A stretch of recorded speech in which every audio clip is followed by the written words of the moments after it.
first study in the first chapter of our Caro-Kann repertoire here on Chessly. Now, in this particular study, we will be introducing you to the advanced Caro-Kann after these first few moves and the move e5. Across all levels of the game of chess, this is the most popular move, 3e5 by white. And the reason for that is probably because while taking is kind of inherent, even if you don't know, and kind of instinctive, even if you don't know anything about chess, pushing feels better. It feels restricting. It takes away the natural developing square of the knight. And because of that, the main thing for black here to do is to put a bishop on f5. This is considered the main line, and it's about 4 times as popular as the recommendation that we have in this course, but it's around the same level of quality, but it's just more popular. Now, bishop f5 is the main move. We are going to be playing c5 immediately. What this is doing is trying to destabilize the white center right away. And then we are going to be trying to put our knight on c6 at some moment. This bishop will likely go to this square once the knight comes here. So something like bishop to g4, and then putting the pawn out to e6 so as to not block in the bishop. But as we will see, there are some exceptions to all of these rules. And you will probably be wondering how we're going to deal with the pawn taking away this square. Well, this knight will likely develop via e7 to either f5 or g6, from where we will put pressure on one of the 2 white pawns, which is why a lot of the mechanics of this position work totally fine in black's favor, even though we have moved the c-pawn 2 times. But don't worry, in this video, we're looking at the most common response here for white, which is to reinforce the center with the move c3. Shockingly, again, at all levels, this is the most popular response because it feels very natural to not want to play dc5. And that is the best move by white, calling our bluff and taking the pawn and trying to hang on. And I feel as though the reason for that is in the queen's gambit positions, the d and c pawns like this, accepting the queen's gambit can be a little bit dangerous because you surrender the center to your opponent. I sort of feel like that's why people don't just naturally take. Taking is the best option. We will study that later. For now, let's focus on this. And let's also focus on, no, I'm sorry, c3 will be in the next video. I had put in that move when I was kind of showing you where to move the pieces. So let's finish our plan and play the move knight c6. Again, at any moment, white could take on c5, and that will sort of transpose or become what we will be studying in the d takes c5 stuff. So white's most common way of playing here is the move knight f3. Before we look at knight f3, there's a couple of other ways that white could play. I've seen this move before. It's nothing special, and when white puts a bunch of pawns on dark squares, we will be winning the battle on the light squares. So I recommend capturing quickly on d4, leaving white with this target for the rest of the game, and then playing this very nice move h5. Might ask yourself, Levy, I don't understand. What is the point of this move? What makes this move nice? Well, we're winning the battle on the light squares. This bishop is super strong. Our knight will go via this square to that square, or via this square to that square. And once we land with a queen on b6, a knight on f5, a knight on c6 like this, that pawn on d4 is looking quite delicate. So overextending is really nothing too scary here. White can defend with this. I've seen this before. I recommend immediately going for that bishop. You say, how?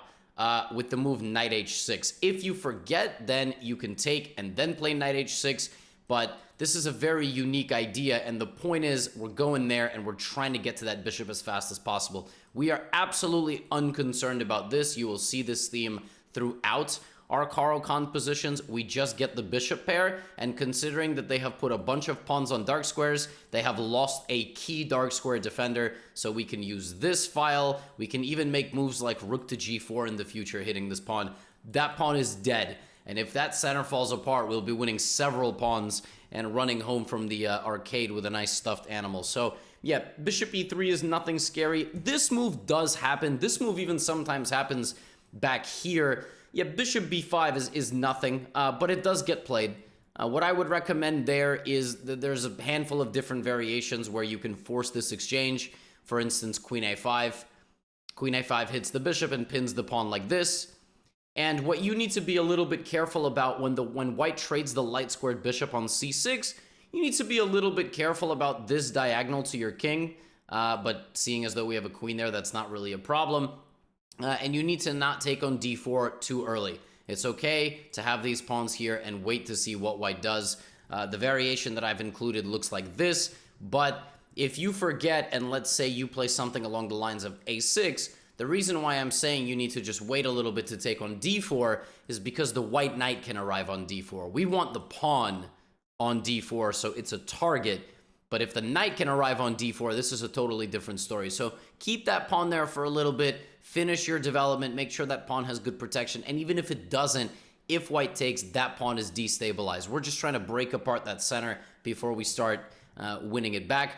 So this can happen, this can happen, this can happen, but this is the position that you are absolutely going to face more than any other. And here I recommend capturing on d4 to force white to put a pawn there, right? Because if knight takes d4 now, we just win a free pawn.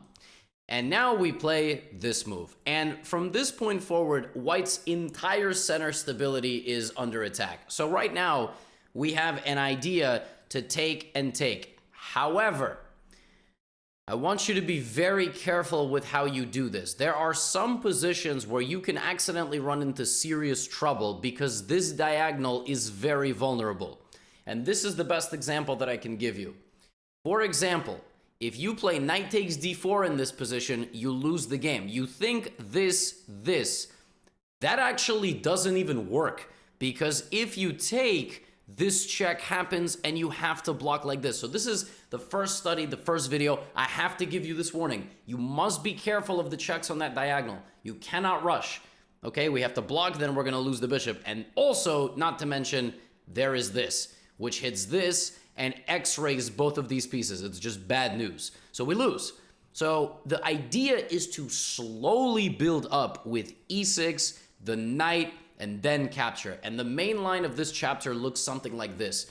Bishop to e2, e6, white castles, knight e7, right? It's important for me to help you understand that we're not just going to cash in right away. You see how easily all the moves flow. Now there is a threat to take and take, which is why white oftentimes plays bishop e3. I really like just bishop e7, rook c8, and finishing off with castling.